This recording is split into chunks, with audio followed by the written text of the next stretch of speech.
Selamat malam.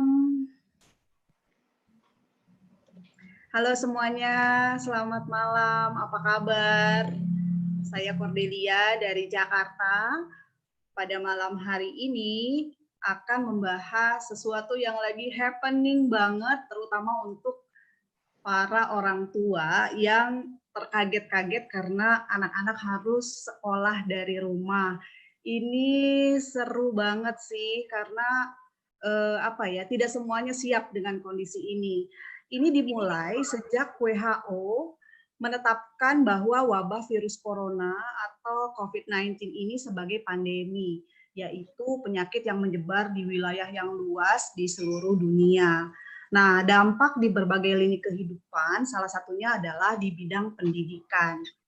Di sini UNESCO melaporkan ada 13 negara yang melakukan kegiatan belajar mengajar dari rumah sebagai tindakan preventif gitu ya. Nah, ini ada beberapa curhatan dari para mama-mama yang bertanya-tanya apakah pemakaian gadget, internet yang berlebihan itu ada nggak sih dampak terhadap kesehatan, terutama terhadap imun sistem gitu ya. Makanya kenapa pada malam hari ini sengaja diadakan acara yang bisa membuka wawasan kita tentang hal ini gitu ya. Oke. Nah, faktanya saat ini sekolah dari rumah ini meningkatkan interaksi anak-anak dengan gadget dan internet dalam jangka waktu yang lama setiap hari. Kita ingat ya, kalau anak-anak lagi sekolah gitu, biasanya dari jam 7 sampai jam 2 siang mereka ada di sekolah, pastinya tidak ada akses terhadap gadget, terhadap internet gitu ya. Tapi saat ini mereka aksesnya sangat-sangat mudah, bahkan bisa berkali lipat dari hari-hari normal seperti itu. Nah, kita ada di masa adaptasi, di mana hal ini tentu tidak mudah, penuh kebingungan dan penuh ketidakpastian, karena kita tidak tahu persis pandemi ini bisa selesainya kapan. Tapi kita semua kan orang-orang yang positif ya, pastinya fokusnya di solusi, seperti itu. Saya mau mengajak teman-teman untuk menyaksikan video berikut ini. Ini adalah video mengenai radiasi dari handphone atau gadget terhadap kesehatan. Kita saksikan sama-sama dulu.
Nah, dari video tadi kita bisa melihat ya, ternyata akibat dari pemakaian gadget atau handphone itu berpengaruh terhadap kesehatan kita, dan itu yang akan kita bahas pada malam hari ini. Sebelumnya ini nih ada beberapa hal yang terjadi yang saya rangkum dari curhatan para mama-mama yang lagi heboh banget nih. Yang pertama adalah tentang adanya gagap adaptasi. Ini adalah untuk beberapa orang yang baik orang tua maupun anak-anak yang terkaget-kaget dengan kondisi yang baru bahwa harus sekolah dari rumah gitu ya. Nah, ini mungkin ada beberapa yang terkena sulitnya akses internet, kemudian juga ada yang punya tantangan di pengadaan pulsa kuota, dan yang paling banyak dibicarakan adalah orang tua sulit menjadi guru di rumah gitu ya, karena tidak mudah pastinya menjadi guru di rumah gitu ya. Yang kedua adalah ada anggapan sekolah dari rumah itu sama dengan liburan, padahal tentu saja bukan gitu. Ini hanya pemindahan kegiatan belajar mengajar yang biasanya di sekolah dipindahkan ke rumah seperti itu. Dan ada banyak sekali orang tua, terutama para ibu, merasa stres gitu loh, karena ada tambahan pekerjaan di luar pekerjaan beliau sehari-hari, yaitu harus juga mengajarkan anak-anak. Ini seru banget sih, karena banyak yang mengeluh gitu ya, aduh ini udah kerjaan hari-hari udah banyak, ditambah lagi harus jadi guru, kayak gitu-gitu. Ini juga saya mau share mengenai ada masalah sosial akibat dari internet. Ya, ini diantaranya adalah ada berkembangnya budaya narsisme, kemudian budaya instan, karena semuanya terlalu gampang didapat dari akses internet, semuanya budayanya instan. Kemudian juga ada anak-anak yang jadinya malas, susah bergerak gitu ya. Kemudian juga budaya untuk penggunaan sosmed, sosial media, dan lain-lainnya, termasuk ada plagiat gitu ya, ada karyanya orang lain di copy paste dan seolah-olah jadi karyanya dia, itu juga kan sesuatu yang harus kita ada concern gitu, supaya anak-anak kita ada di karakter yang positif seperti itu.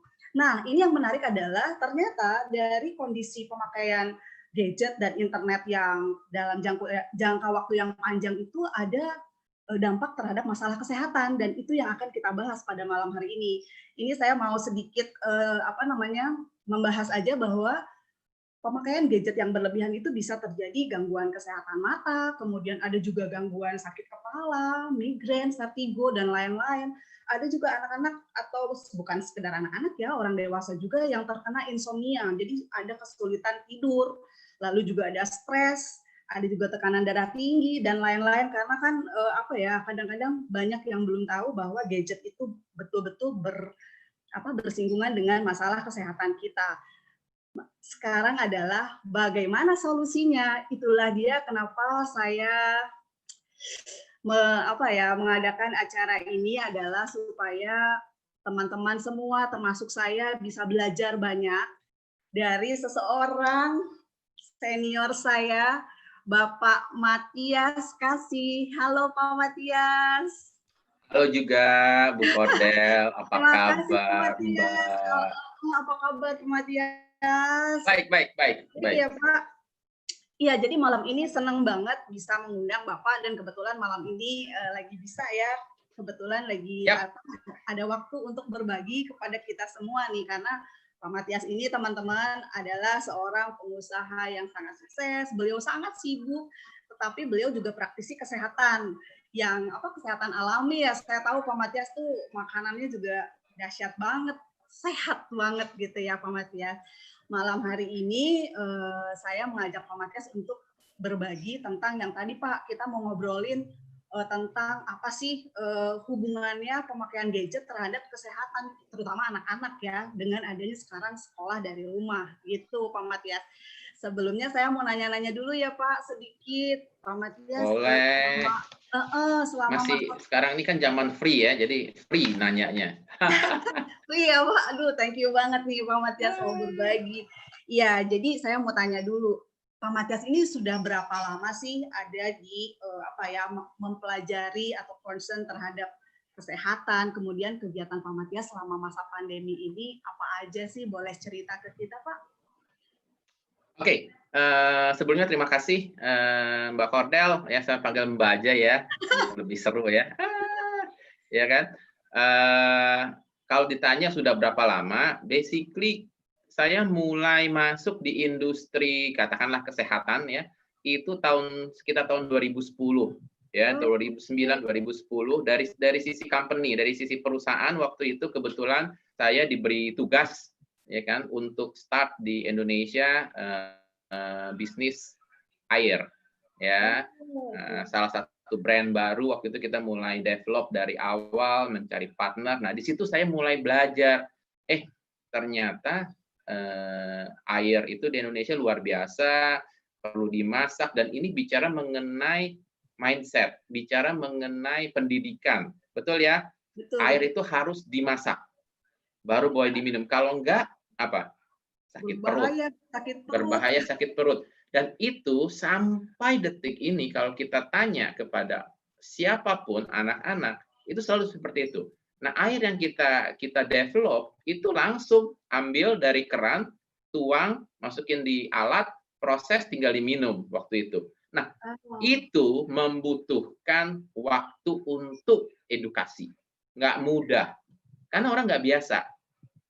Sementara di negara lain, contoh ya, di negara, saya ambil contoh misalnya di India, itu banyak sekali orang meninggal karena minum airnya langsung dari sungai segala macam, karena mereka tidak ada kebudayaan atau kebiasaan bahwa air itu harus dimasak dulu.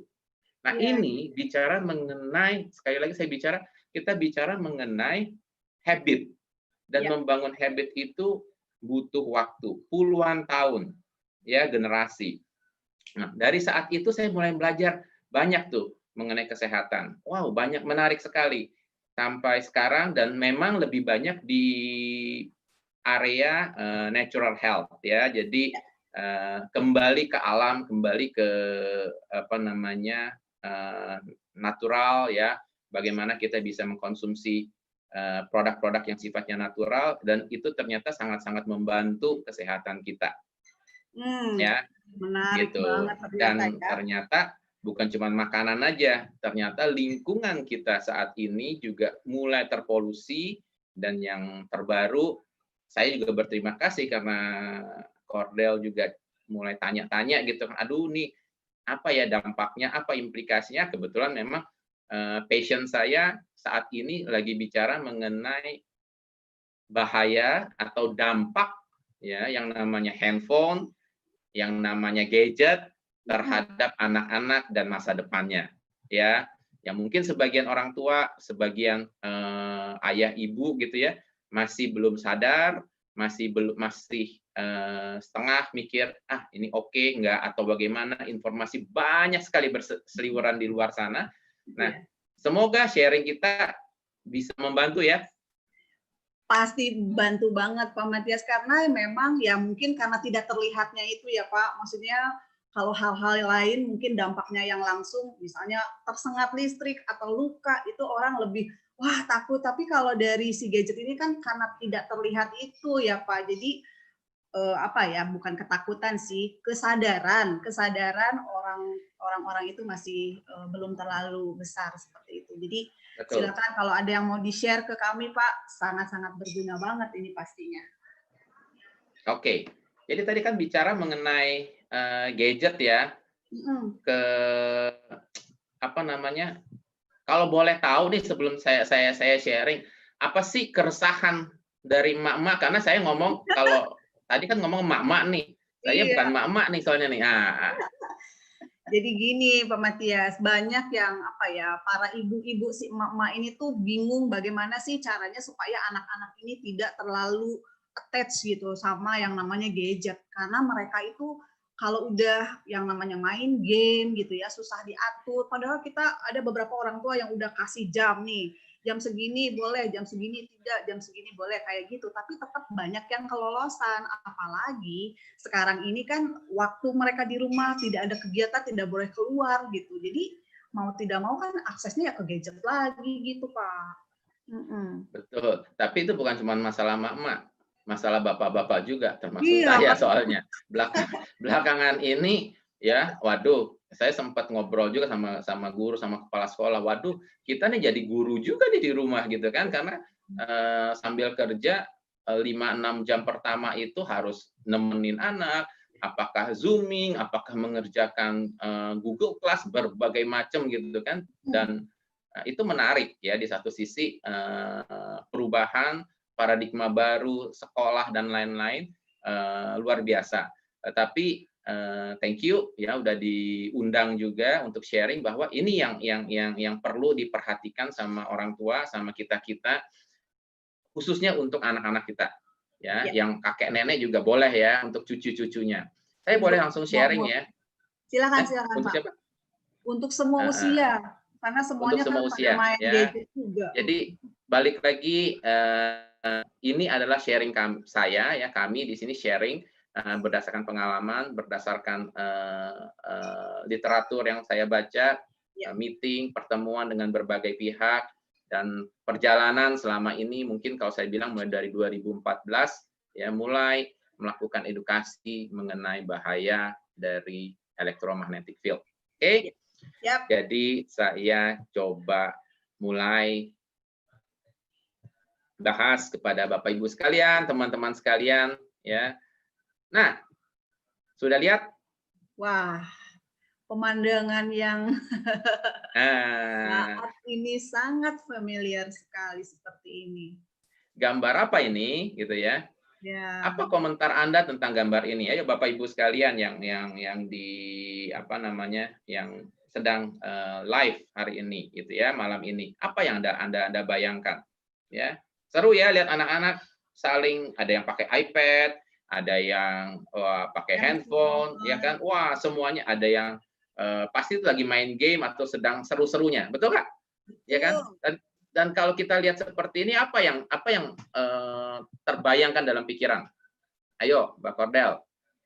Mereka tuh asik sendiri-sendiri. Asik sendiri-sendiri. Sendiri-sendiri, iya. Betul ya. Walaupun berdekatan tapi sendiri-sendiri gitu ya. Dan orang tua juga pasti rasanya nyaman. Aduh, tidak terganggu. Nggak ditanyain, nggak diomelin, nggak dimintain ini, minta itu. Bisa santai, pedicure, ya kan, bisa ke salon, anaknya dikasih handphone satu, wow, mungkin seharian juga nggak dicariin, makan juga nggak butuh kali, betul nggak? Pengalaman pribadi saya, nggak tahu yang lain ya. Sekarang ini Pak, kalau dulu kan anak rewel susah makan kan dikasihnya balon, mainan, sekarang dikasihnya gadget. Pak. Betul sekali. Nah ini nanti tolong diingatkan ini ya, karena ini menarik menurut saya, karena memang zaman sudah berubah ya, Kalau lihat ini gimana? Lucu banget. Ini pengalaman pribadi saya pada saat anak saya umur 2 tahun. Saya fotoin dia dengan satu handphone, kemudian saya cariin handphone mamanya, saya minta dia pakai di telinga satunya lagi, jadi pakai 2 handphone, kiri dan kanan. Lucu banget kan? Dan saya mesti cari fotonya itu lagi gitu ya. Wah, dulu lucu banget. Aduh, kecil-kecil udah pakai handphone. Nanti setelah ini kita bisa bahas hal yang lain ya. Oke. Nah, ini adalah saya bilang kebiasaan ya. Banyak nggak pengalaman-pengalaman yang kita alami seperti anak ini nih. Pada saat tidur di sampingnya ada handphone, ada komputer, dan di kamar mungkin ada router ya, ini adalah penguat untuk WiFi di rumah biasanya ya. Teman saya juga taruh di kamar anaknya biar nggak mengganggu, kalau di kamar ruang tamu mengganggu pemandangan, katanya mendingan di kamar ya. Nanti saya bahas. Lihat ini semua. Nah, semua alat-alat elektronik ini mengeluarkan yang disebut gelombang elektromagnetik. Dan gelombang elektromagnetik itu frekuensinya tinggi, sebenarnya itu mengganggu. Ya, cuman kita tidak merasa karena gelombangnya sangat tinggi. Sama seperti kalau frekuensi tinggi kita kan nggak terasa. Ada, kalau nggak salah beberapa waktu lalu ada di WhatsApp, ada dikirimin tuh. Anda bisa mendengarkan suara berapa desibel sampai berapa gitu kan. Nah, dianggap budak apa enggak, telinganya masih bagus apa enggak gitu ya. Nah, ini sama. Karena frekuensinya tinggi banget, kita udah nggak bisa dengar. Tetapi jangan salah, nggak kelihatan. Betul, nggak kelihatan. Tetapi jangan salah, ada nggak gelombangnya? Ada. Buktinya kita bisa berkomunikasi sekarang. Lewat apa? Lewat gelombang, transmisi dari frekuensi gelombang tingkat tinggi. Nah, itu somehow mengganggu otak. Karena gelombang ini ada wave-nya kan ya, gelombang. Nah, itu mengganggu otak pada saat kita tidur, anak tidur itu sangat terganggu secara tidak langsung. Ya. Ini adalah WiFi. Kelihatan indah sekali, dia adalah Capitol ya, White House ya. Ini ada di Amerika, diambil di Washington. Ini adalah foto khusus. Ya, foto khusus untuk mengambil gelombang WiFi. Ya, nah, Kalau Anda lihat ini, kalau kita lihat ini, kita mungkin bisa merasa ngeri. Sama seperti kalau kita melihat sutet, tegangan tinggi. Listrik Suruh ya. coba listrik. Anak-anak main di bawahnya, berani nggak? Oh, Enggak, pasti dimarahin. Heeh. Pasti dimarahin. Tetapi pada saat saya tidak melihat, nah contohnya ini, Wi-Fi tidak terlihat. Betul nggak? Ya. Kalau saya tidak melihat, berarti kan saya tidak tahu. Padahal ada. Dan ini cukup berbahaya. Kenapa? Karena kalau kita lihat di sini, gelombang itu kalau setelah dilihat, itu sama seperti polusi. Betul nggak? Betul, Ya, betul. itu luar biasa kalau kita lihat. Nah, saya ingin jelaskan lebih dalam lagi. Ini juga hal yang sama. Ini adalah foto yang sama di rumah-rumah. Ini kelihatan. Ya, semua adalah Wi-Fi, gelombang dengan pemancarnya. Sekarang ada misalnya pemancar Telkomsel, Satelindo, ya penguat dari Wi-Fi itu kan dipasang. Ya, dan kita juga kalau mau di pekarangan kita dibayar loh lumayan besar. Ya, cuma hati-hati. Hati-hati dengan implikasinya. Itu kan kita nggak tahu. Ya, ini adalah gelombang. Ya, kalau menurut saya pribadi merasa tidak nyaman dengan itu. Ya, ini kita lihat. Nah, paparan IMF ini yang tadi saya bilang itu seberapa besar sih dampak atau bahayanya? Ya, jangan-jangan cuman hiperbola gitu ya. Tapi menurut saya ada beberapa faktor. Bermasalah apa tidak, bisa kecil, bisa besar. Ada apa aja faktornya? Saya di sini tulis 3J biar gampang ya. Satu, ya dari Wi-Fi gitu ya, IMF, elektromagnetik. By the way, elektromagnetik ini bukan hanya gadget ya. Semua alat elektronik itu ada electromagnetic field-nya. Cuman tadi saya bilang berbeda-beda. Ya. Nah, apa yang membedakan dia itu memberikan efek yang besar terhadap tubuh kita, efek negatif?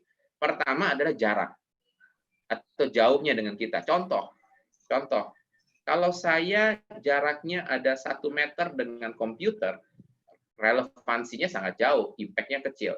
Lampu di atas, gitu ya. Ada electromagnetic field-nya? Ada. Tetapi jarak saya dengan lampu kan jauh.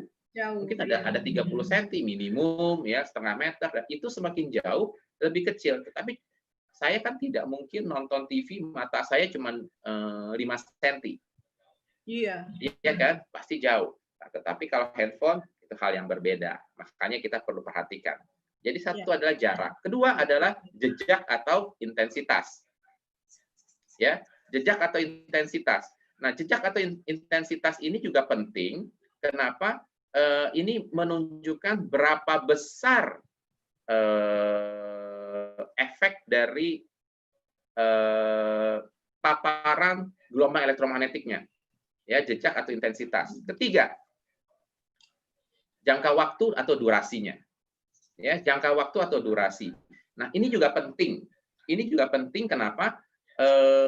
Kalau cuma 30 menit aman, tetapi kalau misalnya itu 3 jam, 4 jam, 5 jam, 10 jam ya pasti berbeda ya. Nah, ini yang perlu kita perhatikan. Ini yang perlu kita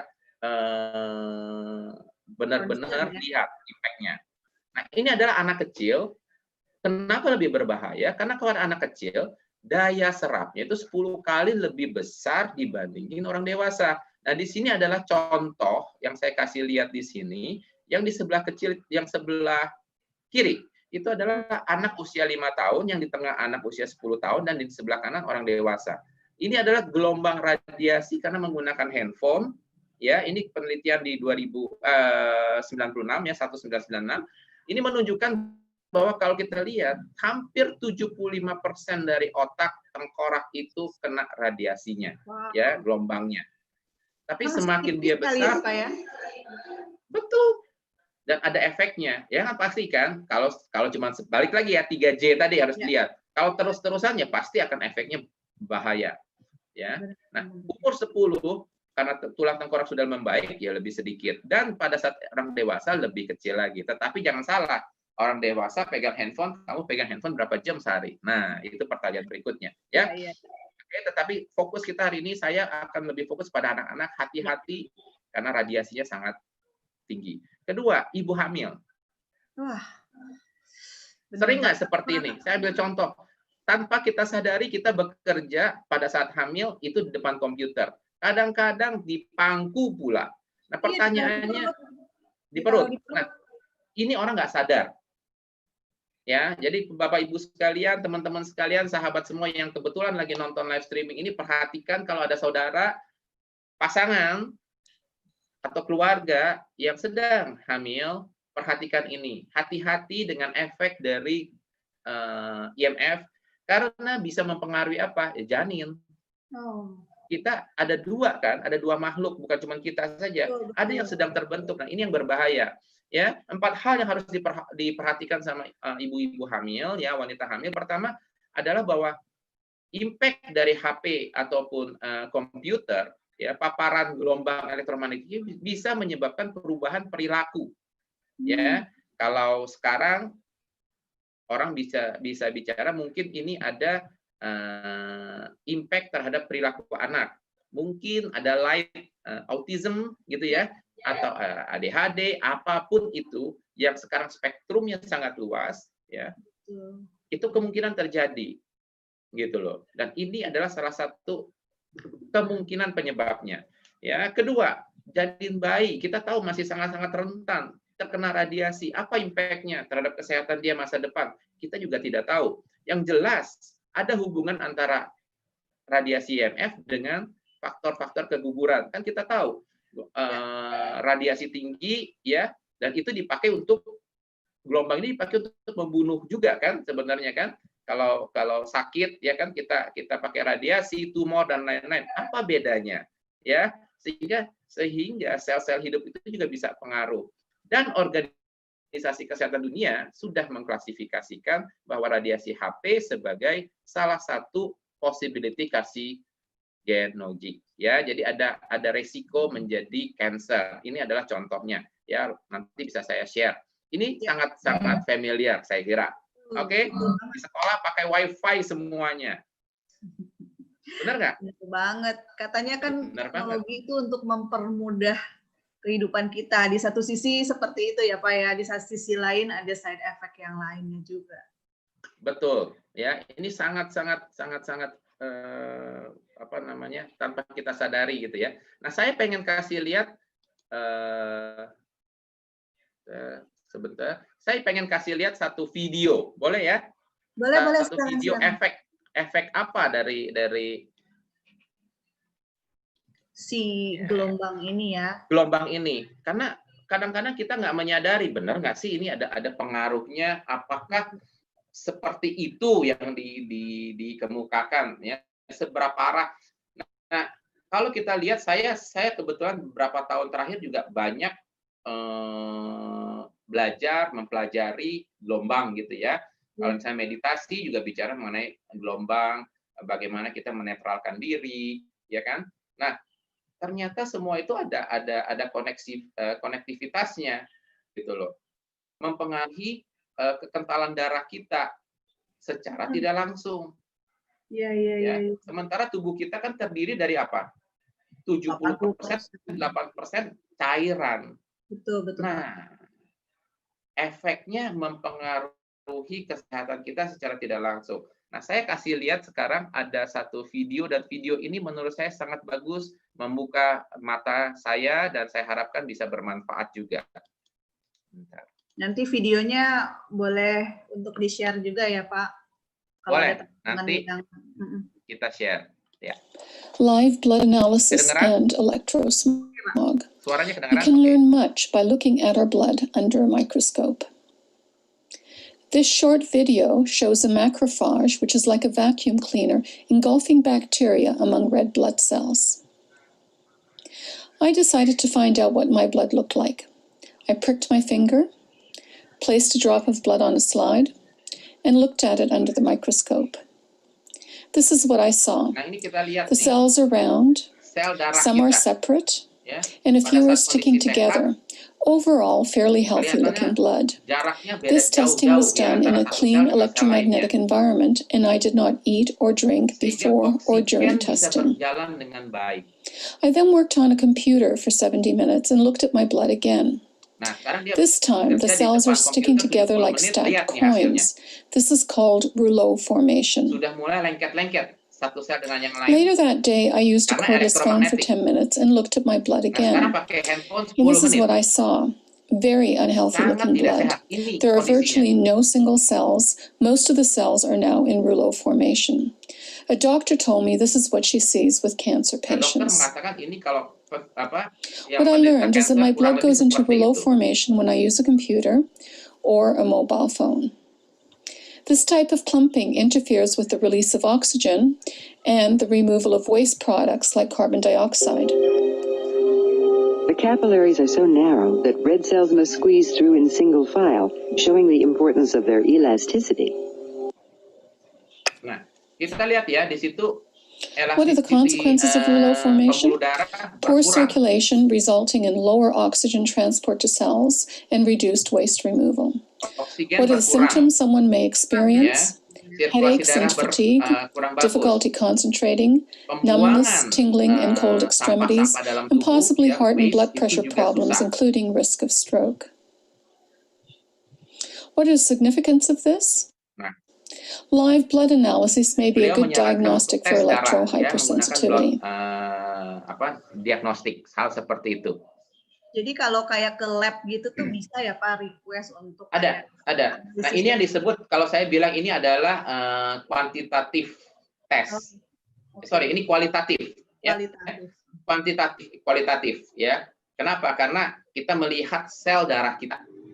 Sementara yang kuantitatif itu adalah kalau kita misalnya ke lab, kemudian dicek ya, kemudian ada angkanya.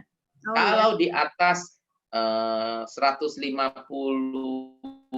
atau 150 kita 150 160 tinggi, 130 masih oke, 135 oke, gitu kan? Nah itu begitu lewat udah langsung tinggi katanya seperti itu. Itu kan very kuantitatif angka. Nah, kalau ini kita melihat sel darah kayak tadi, dilihat pada saat pembesaran 40.000 kali, wow, ternyata dia lengket. Di situ kita bisa lihat juga ternyata ada sel asam urat, macam-macam kelihatan di situ.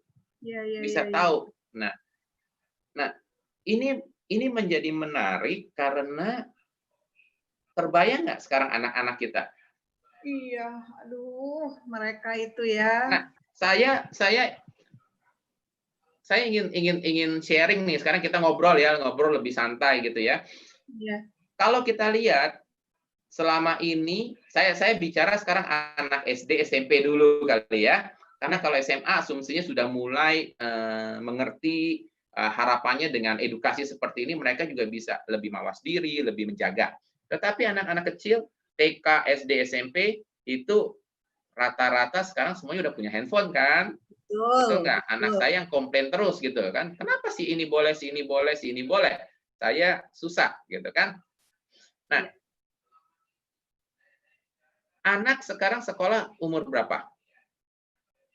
3-4 tahun. 2 tahun sudah. Ya. Wow.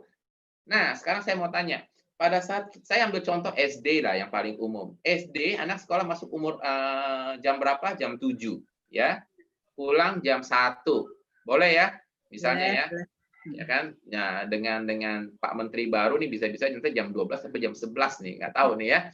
Tapi katakanlah kita bicara, saya ambil contoh anak saya Mbak Kordel, kira-kira oke ya, benar kan jam 7 sampai jam 1? Ya, rata-rata seperti itu sih, paling beda sedikit-sedikit lah. Oke, nanti kalau sudah SMP mungkin sampai jam 2 jam 3. Betul. Betul kan? Ada ekskul segala macam. Sekarang kita lihat, apa yang terjadi pada saat di sekolah? Pegang handphone nggak? Nggak boleh. Kebanyakan, itu kan enggak, betul ya? Jadi terlepas dari paparan elektromagnetik. Kalaupun ada di sekolah pasti lari-lari juga, ya olahraga sana sini akan mempengaruhi itu, memperbaiki sirkulasi perdarahan dan lain-lain. Nah itu bagus. Nah, tetapi kan basically hampir seharian tidak pegang handphone. Pulang, mungkin jam 3, jam 4 setelah tidur, makan, mandi, segala macam, sore, malam. Nah, itu pakai diselingi belajar, selingi makan, mandi, dan lain-lain. Paling berapa sih? 3-4 jam. 2 jam, 3 jam. Betul nggak? Untuk anak-anak saya bicara, karena anak-anak SD dulu ya, TK, SD. Betul nggak? Betul. Sehingga saya asumsi 2-3 jam lah. Ya. Nah, sekarang, di zaman pandemik, apa yang terjadi? Yang jam 7 sampai jam 12 di rumah, apa yang harus dilakukan? Kalau misalnya dari guru memberikan soal segala macam, lewat apa? Google Class. Yeah. Benar nggak? Iya. Pengalaman saya, ya 2 jam dapat pelajaran atau 1 jam, habis itu sisanya kosong. Iya, iya. Sementara saya sebagai orang tua juga harus bekerja, melakukan aktivitas, kadang-kadang tidak bisa mengontrol anak terus-terusan kan di depan. Ya. Tapi yang paling pusing adalah 2 jam pertama. Ini harus bukain Google Class, bantuin ini, bantuin itu. Kalau anaknya masih kecil, belum bisa sendiri. Aduh, itu harus duduk di sampingnya. Sudah bikin PR, ulang lagi. Nah, saya melihat setiap hari anak-anak ini terpapar dengan gelombang elektromagnetik dari handphone. Belum lagi di rumah full WiFi. Betul ya? Betul. Berapa kali lipat? 3 kali, 4 kali lipat dibandingin hari-hari sebelumnya. Nah, ini berarti anak-anak itu jauh lebih rentan. Betul nggak? Jauh lebih rentan terhadap imunitas tubuhnya. Makanya saya balik ke imunitas tubuh. Ya. Nah, yang saya baca beberapa artikel, bicara dengan beberapa dokter, teman-teman, ada beberapa artikel dari luar juga, yang menceritakan bahwa virus yang saat ini, kita bicara COVID lah contohnya, itu kan sebenarnya tidak, tanda kutip ya, tidak mematikan. Betul, Pak. Tetapi karena kita ada penyakit yang lain, itu yang resikonya lebih tinggi. Apakah itu pneumonia, apakah itu diabetes, apakah itu jantung, ya kan? Sehingga pada saat ini virus masuk, dia akan mengganggu yang lainnya. Dan di beberapa scientific paper yang saya baca juga, ternyata katanya bahwa virus ini pada saat dia masuk ke dalam darah, dia itu berproses dan menghancurkan zat dalam darah yang mengikat oksigen. Nah, kita tadi kan dibilang pada saat darah kita itu, sel-sel darah kita itu satu dan yang lainnya itu ada jarak, oksigen itu diambil, ya, menempel dan ditransport, dikirim ke dalam sel-sel tubuh kita untuk apa? Regenerasi, untuk energi seperti itu. Nah, apa yang terjadi kalau sel darah kita tidak bisa mengambil oksigen? Kurang ya. Makanya kebanyakan orang punya tantangan jadi sesak napas, dan ini yang terjadi kan seperti itu, nggak bisa napas, sakit, ya kan, sesak. Kenapa? Karena ini yang dibilang kekurangan oksigen. Ya, tubuh pada saat kita kekurangan oksigen, tubuh itu menjadi asam. Imunitas kita akan berkurang drastis. Dan hati-hati terhadap anak-anak juga, ya. Ya. Ini benar-benar harus di-highlight nih Pak Matias, apa yang Pak Matias sampaikan nih, penting semua. Ya, nah ini penting banget karena menurut saya kekurangan oksigen dalam tubuh itu karena virus ini itu bisa berpengaruh sangat negatif terhadap kesehatan kita. Ya. Nah, ini yang disebut hipoksia, kekurangan oksigen menjadi asam, dan itu bisa fatal. Nah, anak-anak dengan tadi video tadi kita lihat dan intensitas yang lebih tinggi itu menurut saya sangat rentan. Jadi orang tua menurut saya perlu memberi perhatian khusus lebih dan mengetahui ini, belajar ini lebih dalam bagaimana kita bisa sama-sama resikonya, ya. Tidak mudah, tetapi saya percaya bahwa sebenarnya banyak juga cara-cara yang sederhana, simple, ya. Saya lanjutkan sedikit ya, Silakan Pak Matias. Oke, ya. Nah, sekolah saat ini kan kita lihat semuanya juga sudah mulai banyak nih sekolah-sekolah menggunakan WiFi, betul nggak? Betul. Ya. di satu sisi bagus, di sisi lain ada implikasinya harus kita perhatikan. Tadi dibilang apa efeknya terhadap tubuh, which is nggak gitu bagus, ya. Nah, kita harus bisa mengcounternya. Nanti kita bahas bagaimana caranya.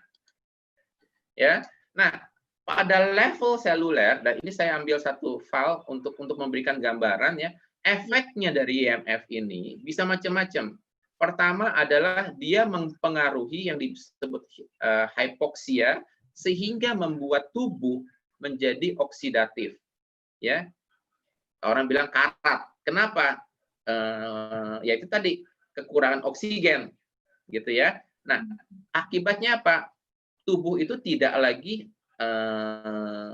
harmonis, ya, antara positif negatifnya sudah berkurang, terambil, jadi dia ini karena IMF, ya kan, ada elektron yang terambil, sehingga menyebabkan kalau kita di sini bisa satu cancer, mutasi dari sel, ya. Kedua, juga bisa terjadi perubahan sel menjadi degenerasi sel, ya.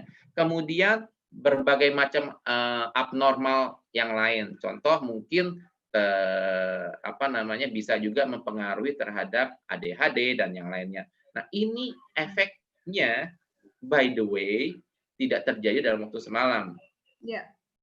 Ya. Bisa setahun, bisa 5 tahun, bisa 10 tahun. Saya ambil contoh simple buat kita di rumah. Kalau misalnya kita di pekarangan gitu ya, di depan rumah kita di teras, air lagi hujan menetes, ada jatuh ke bawah, aman. Tetapi air itu jatuh terus di situ setelah 10 tahun, dia akan membuat lubang. Ya, betul. Betul ya? Betul. Simple, sederhana, air yang tidak ada apa-apa, cuma lubang saja, habis. Nah, ini sebenarnya jangka panjang dan hati-hati. Ya, kalau menurut saya sangat hati-hati. Belum lagi kalau kita bicara sebentar lagi kita akan masuk teknologi baru 5G. Saya masih ingat pada saat saya dulu bekerja di perusahaan multinasional, awal saya masuk tahun 94 sampai 97, ya. Teman saya mulai itu komputernya segede-gede ruangan, kamar tidur saya skala gede. Ya.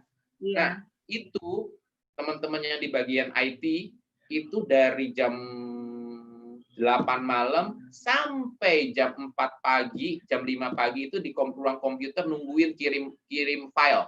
Dari file. Ya, data yang sekarang nih seperti kita ngomong, jangan ngomongin ini lebih kecil, ya kan? Dari berbagai pelosok distributor kirim. Begitu dia putus, aduh nangis dia. Harus ulang lagi. Harus ulang. Anda bisa bayangkan, sekarang nggak perlu pikirin itu. Kita WA, itu file yang lebih besar dari data, zaman itu, 97, 95, sekarang nggak sampai 1 detik udah bisa kita buka. Betul nggak? Betul banget, Pak. Betul. Nanti bentar lagi 5G, mungkin satu film cuma berapa detik, sudah selesai. Tapi pertanyaannya apa implikasi terhadap kesehatan kita? Yuk kita pikirin sama-sama, pelajari sama-sama ke depannya apa efeknya.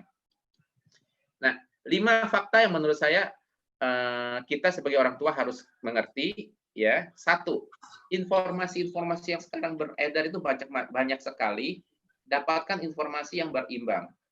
Pelajari, gunakan nalar, gunakan hati. Ya, gunakan nalar, gunakan hati, jangan cuma terima ya sudah.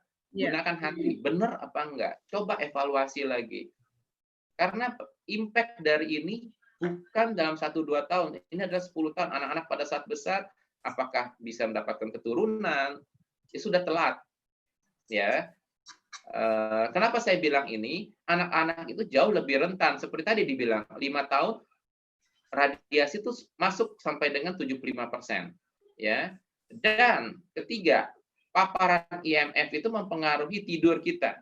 Tadi ada satu slide ya, pada saat tidur dengan ada handphone di kamar, kemudian ada TV, ada berbagai macam, kita tidur, otak kita tidak tidur karena gelombang itu mengganggu dan akibatnya tidur kita tidak nyenyak. Ada yang mengalami insomnia, ada yang mengalami pokoknya tidak nyenyak. Itu mungkin kita bisa alami sendiri. Ya. Keempat, IMF bisa mempengaruhi kekentalan darah yang mengalir sampai ke otak. Impact-nya apa? Ya kita tahulah. ya, bisa kena ke jantung dan lain-lain. Ya. Kenapa oksigen tidak lancar terdistribusi dengan baik? Sehingga kita, yang ini poin terpenting nomor 5, harus berperan aktif untuk melindungi keluarga dan mengurangi resiko paparan radiasi IMF. Setuju apa setuju? Setuju. Ya, Bapak Ibu sekalian yang ada dalam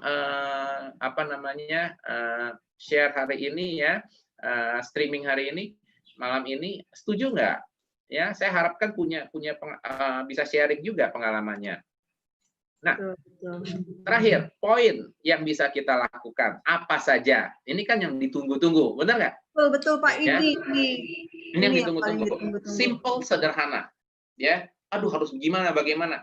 Menurut saya simple, sederhana, tetapi butuh disiplin. Nah, Bapak Ibu, sahabat semua, satu, kalau saya balik lagi, ini adalah sharing saya. Ya, Mbak Kordel, ini sharing saya. Kalau mau tahu lebih detail, kita bisa diskusi. Tetapi ini pengalaman kami, ini adalah pandangan kami. Ya, pertama, balita tidak diberikan handphone. Di bawah 5 tahun tadi dibilang, ya, saya tidak akan ambil resiko. Itu saja. Kedua, anak-anak usahakan tidak memakai HP. Waduh, gimana zaman sekarang? Ya, kalau kita tidak mulai, bagaimana? Saya memaksakan dengan kondisi bagaimana sebisa mungkin, gitu ya. Kalau ditanya anak saya sampai sekarang punya HP nggak? Tidak.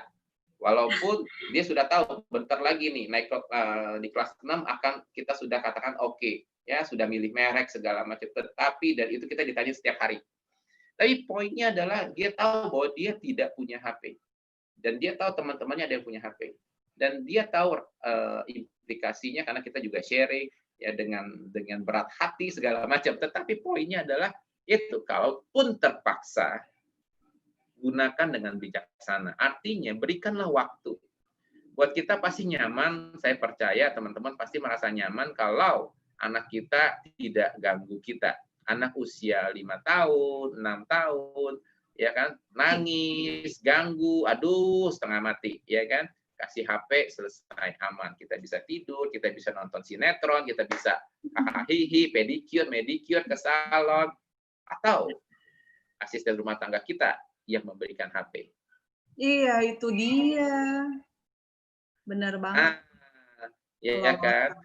Hati-hati. Kalau menurut saya seperti ini, gunakan dengan bijaksana. Kedua, ya, kalau kita berkomunikasi, usahakan menggunakan speakerphone atau earphone seperti ini, gitu ya. Jangan sebaiknya tidak menggunakan Bluetooth. Kenapa Bluetooth? Itu ya sama aja nirkabel. Itu kan gelombang elektromagnetik, gitu ya. Kenapa? Baca di petunjuk handphone, ya mereka pasti ada safety health-nya, itu ada, jangan jaraknya sekitar mungkin 2-3 mili, itu sebaiknya tidak terlalu dekat, gitu loh. Nah, sehingga kalau saya bilang, saya kebanyakan saat ini ya sudah menggunakan handphone, speakerphone, kecuali ya rahasia gitu ya. Itu kan umum ya, biasa saja, kecilin suaranya, dengerin, itu jauh lebih aman. Ya, ditaruh di meja, sehingga tidak kita pegang, mengurangi resiko kita.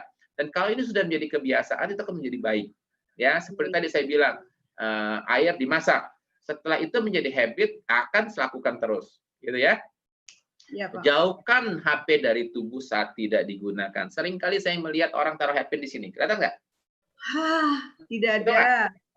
Betul. Ya, taruh di sini. Betul? Betul. Di saku celana, terutama bapak-bapak. Ya, kalau ibu-ibu karena ada tasnya yang cantik-cantik, kita taruh di tas. Which is itu jauh lebih aman. Tetapi saya dengar di Amerika juga parah juga ya, taruh di dalam sini ibu-ibu kan, di dalam bra gitu ya. Which is itu akan meningkatkan breast cancer ya, kanker payudara seperti itu. Nah, anak-anak perhatikan, sering sekali saya menemukan anak-anak itu tidur dengan HP dekat kepala. Yang Bapak Ibu yang hari ini nonton bersama anak-anaknya, ini kesempatan. Ya, Dek, ya, jangan sekali-sekali menggunakan HP Tidur, tempel. Sampai ketiduran nih, kelupaan. Kenapa? Ini adalah barang elektronik. Ini barang elektronik sehingga tidak bedanya dengan TV. Mau nggak kita tidur nempel di TV? Enggak. Mau nggak kita tidur nempel di api kompor? Enggak. Terasa panas. Ini tidak terasa panas. Padahal gelombangnya itu jauh lebih jahat, jauh lebih keras dibandingin api. Ya, apalagi pada saat tidur HP-nya di-charge di kamar. Pada saat HP itu di-charge, otomatis dia akan memberikan gelombang yang jauh lebih tinggi, charging.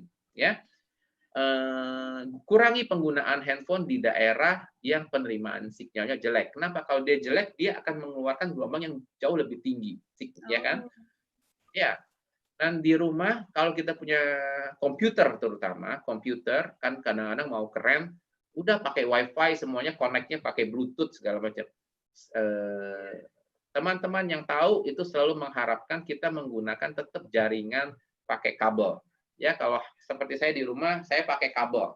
Kalau komputer, saya ada beberapa komputer connect pakai LAN kabel, nggak pakai WiFi-WiFi-an. WiFi ya terpaksa kita pakai hanya untuk handphone dan lain-lain. Ya, intinya dikurangi sebisa mungkin. Ya, balik lagi, nothing is perfect, tetapi sebisa mungkin ya kita lakukan. Contoh, matikan router. Ya, matikan router itu ada salah satu, aduh susah ya, memang susah. Saya sendiri mengalami gitu ya. Gak gampang setiap hari matiin, aduh capek juga deh. Ya, matiin, hidupin lagi. Kadang-kadang juga aduh udah males deh gitu ya. Tetapi kita tahu yang penting bagaimana melakukan dengan baik. Kedua, kalau kita mau tidur, nggak ada salahnya juga handphone ini airplane mode. Jadi bukan cuma di di pesawat. Benar. Pada saat airplane mode dia kan tidak menerima sinyal WiFi dan lain-lain dari luar dan aman. Ya, apalagi seringkali, nah ini seringkali saya punya pengalaman, saya minta maaf dulu pada teman saya ya, karena beberapa sharing gitu ya, setelah sharing, gitu ya, taruh perangkat Wi-Fi-nya, penguat Wi-Fi-nya, Reuters-nya di mana? Di kamar anak. Karena kamar anak itu kamar yang depan, yang kamar yang paling dekat dari instalasi dan tidak mengganggu keindahan dari rumah, ya kan? Ya udah taruh di situ aja gitu kan. Nah, udah gitu taruhnya di atas kepala lagi, anaknya tidur di bawah gitu kan, taruh di atas gitu. Nah, saya bilang, tahu nggak impact-nya? Karena nggak tahu. Nah, setelah kita tahu, ya, sebaiknya kita hindari. Justru taruhlah di tempat yang jauh dari tempat kita beraktivitas. Khususnya jangan dekat tempat tidur. Taruh paling jauh dari tempat tidur, di mana tempat yang jarang kita lewati gitu ya, seperti itu. Nah, hargai juga banyak orang-orang di sekitar kita loh yang sensitif terhadap IMF, artinya kalau dia lewat dan dia bisa merasakan sakit karena handphone kita misalnya sudah merah atau kuning, dia bisa merasakan, atau dia lewat di tegangan tinggi, ya kayak kesemutan tangannya seperti itu. Iya, kesemutan sih ya Pak ya yang paling sering. Nah, hati-hati. Nah, orang-orang seperti ini istilahnya mereka sensitif banget terhadap IMF gitu ya. Nah, kita juga harus toleran juga dengan mereka. Itu yang bisa kita lakukan kalau menurut saya. Ada beberapa hal lain lagi, dan ini kan sebenarnya simpel ya. Bisa kita lakukan sederhana tapi butuh disiplin. Ya. Plus dengan kondisi saat ini, kondisi di mana kita dalam pandemi, di mana bukan saja work from home, tapi sekolah from home, betul ya? Anak sekolah from home juga. Nah, mereka dari pagi sampai sore itu menggunakan komputer, menggunakan gadget. Hal lain apa yang bisa kita lakukan? Ingatkan untuk break. Ya, antara 1 sampai 2 jam itu harus berhenti, pastikan. Jangan terus-terusan. Tadi lihat nggak? Hanya 10 menit sel-sel darah kita sudah mulai lengket-lengket.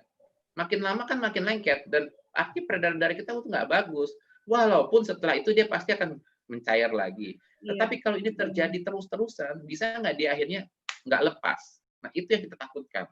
Sehingga usahakanlah setengah jam, 1 jam, ya itu stop, jalan dulu kemana kek, lakukan hal yang lain, baca buku, ngapain. Saya waktu dulu kerja di kantor, kebetulan saya waktu pegang salah satu gudang terbesar di Indonesia, ya di dunia bahkan, itu kan yang namanya kita kantor selalu duduk kan, betul nggak? Saya selalu biasakan itu maksimal tuh 2 jam. Kalau bisa 1,5 jam, kerja terus di depan komputer, nggak berhentikan cek, baca email segala macam. Waktu itu belum ada WhatsApp, ya. Jadi masih menggunakan email terus, gitu. Itu saya selalu 2 jam berhenti, muter, jalan dulu ke gudang, ngeliatin apapun, lihat balik, kerja lagi. Dan itu jalan 1 kilo, 2 kilo. Bergerak gitu ya Pak? Harus bergerak, sehingga membuat tubuh peredaran darahnya lancar, seperti itu. Ya, membuat tubuh kita harus banyak bergerak, ya, untuk menghadapi ini. Banyak minum air untuk mengurangi dehidrasi, karena pada saat ini secara tidak langsung juga elektrolit tubuh kita juga menjadi jauh lebih asam. Nah, tujuannya dengan minum air kita mengharapkan bisa menetralisir sedikit-sedikit. Ya, makan makanan yang sifatnya basah akan sangat-sangat bagus. Ya, saya belum tambahkan di situ. Makanan-makanan yang basah sifatnya, ya, buah dan sayur-sayuran, ya. Kalau bisa ada yang organik, ya. Dan sekarang sudah ada beberapa produk yang dibuat simple, ya. Jadi nggak harus makan buah 10 macam gitu ya, tapi banyak sekali sekarang bisa dicek ya pada teman-teman itu, mungkin dalam bentuk tetes kita bisa minum, ya, simple, sederhana, tapi sudah membuat tubuh kita menjadi basah. Nah, ini membantu, ini sangat membantu membuat tubuh kita itu tidak asam akibat dari IMF. Keempat, ya, tadi yang ketiga adalah banyak buah, ya, dan sayur. Keempat adalah olahraga yang teratur. Balik lagi, olahraga ini akan membantu peredaran darah kita lebih lancar, ya. Seperti tadi saya bilang 1-2 jam, otomatis kita jalan-jalan itu akan membantu. Wow. Itu dari saya, ya. Balik lagi melihat anak ini, pasti harapan saya adalah sudah berbeda dengan tadi. Cute, aduh lucu banget, anak saya mau dong foto seperti itu. No more, ya, nggak lagi pegang handphone di telinga, karena ini adalah impact-nya tidak baik.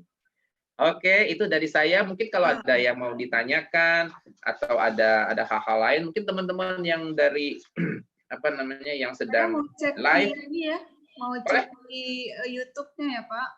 Boleh, sambil dilihat, ya kan? Ya. Tadi ada yang nanya tes darah khusus yang live blood analysis itu bisa ya Pak di lab ya? Bisa. Ya. Ada cukup banyak tempat di Jakarta ya, di Indonesia ada banyak yang memberikan tes ini. Ya. Ini banyak yang testimoni juga Pak di komen di YouTube nih, katanya banyak yang semutan kalau habis pegang handphone lama-lama kayak gitu. Nah, itu penting. Itu membuktikan apa? Itu tadi bilang pada saat kita handphone itu kan tadi bilang sel-sel darah kita itu kan mungkin saling menggumpal ya, lengket-lengket di dalam, sehingga dia kenapa menjadi kesemutan? Karena aliran darah tidak bagus, kesemutan. Itu. Kram, sakit, kesemutan. Iya. Itu adalah tanda. Harus digerak-gerakin gitu. Itu tujuannya supaya peredaran darahnya lancar lagi gitu ya Pak. Oke. Ini itu. Pak, ada yang nanya juga nih Pak Matias. Bagaimana dengan anak-anak yang memakai smartwatch yang dia pakainya SIM card katanya gitu? Kan ada tuh jam yang pakai SIM card itu ya sama juga ada apa namanya? Kena radiasi juga ya. Sebentar. YouTube-nya terhenti. Smartwatch. Oke, Pak Matias, ini pengalaman saya pribadi juga sih. Setiap malam tuh PR banget ngecek ke kamar anak-anak. Karena pada saat mereka mau tidur, saya udah bilang handphonenya taruh di meja gitu kan. Oke, tapi saya balik ke kamar kan kita nggak tahu lagi handphonenya dibawa lagi, main lagi, nonton lagi YouTube dan lain-lain gitu kan. Betul. Jadi ya gitu, setiap mereka udah lelap, biasanya saya ke kamar mereka dan taruh handphonenya jauh-jauh deh gitu. Nah, memang ya kalau saya bilang tadi begini. Kita bisa melakukan banyak hal sebenarnya dan teknologi ini sangat membantu. Tadi saya bilang adalah makanan contoh ya. Dari kalau makan buah 5 macam, 10 macam, waduh repot. Sekarang ada teknologi di mana cukup banyak dijual ya. Contohnya jus ya. Saya nggak akan sebut merek gitu ya. Contoh dengan teknologi cool pressure gitu ya, sehingga kandungan gizinya masih ada. Saya kebetulan baru beli. Dia punya juicernya juga ya, ada merek tertentu, kita luar biasa. Nah, itu di market ada ya, Anda bisa beli jus yang fresh dari 5-6 macam, Anda bisa diet dengan itu, beli programnya ya. Nah, atau banyak sekali produk-produk baru sekarang, teknologi canggih gitu ya, dia bisa kita cukup minum, ditetes contohnya, itu bisa dilakukan. Nah, ini adalah teknologi. Nah, untuk menangani tantangan dari IMF, ya bahaya dari gadget, ya pengaruh negatifnya. Kalau tadi ada cara-cara sederhana yang bisa dilakukan, bisa nggak? Tetapi pertanyaan, apa kita disiplin, cukup disiplin dan harus terus seperti itu? Ada juga produk. Jadi kita bisa menggunakan alat juga, alat yang membantu mengharmoniskan ya ruangan. Misalnya kita bisa pasang di ruangan, kita bisa pasang even di rumah, sehingga seluruh rumah itu menjadi harmonis. Nah, alatnya itu memang membuat gelombang yang harmonis dengan tubuh kita. Nah, ini adalah kita bicara sekarang menggunakan teknologi. Ya, contoh kita tahu orang bikin bakmi gitu ya, atau ayam goreng, ada yang enak gitu ya, tetapi besok bikinnya berubah, taste-nya ada sedikit. Tapi bagaimana membuat standar? Betul ya, standar sama jadi terus gitu ya. Sama terus. Nah, teknologi harus pakai teknologi, gitu loh. Nah, bagaimana melindungi keluarga kita? Kita juga nggak pusing, ya. Harus menggunakan teknologi, ya. Harus kita pasang, ya. Dan teknologi ini ada. Kebetulan kami juga kenal. Nanti kebetulan saya akan share ini di hari Sabtu, ya. Jadi nanti, ya, hari Sabtu depan tanggal 13. Tanggal 13 Juni jam 14.00 atau jam 2 siang ya. Oke. Apa namanya, weekend, ada waktu dengan keluarga, dengerin sama-sama. Di situ saya akan kupas lebih dalam mengenai hal ini, plus mengenai teknologinya, bagaimana kita bisa membantu keluarga ya, lepas dari tantangan-tantangan bahaya elektromagnetic field ini. Wow, aduh Pak Matias. Karena kalau sekarang waktunya udah nggak memungkinkan ya, udah malam. Dan walaupun saya pengen banget, tapi saya percaya dibutuhkan waktu lebih lama, karena balik lagi ini bicara mengenai teknologi, ya kan? Bicara mengenai sesuatu yang tadi Mbak Kordar bilang ini kan nggak kelihatan, gimana nih?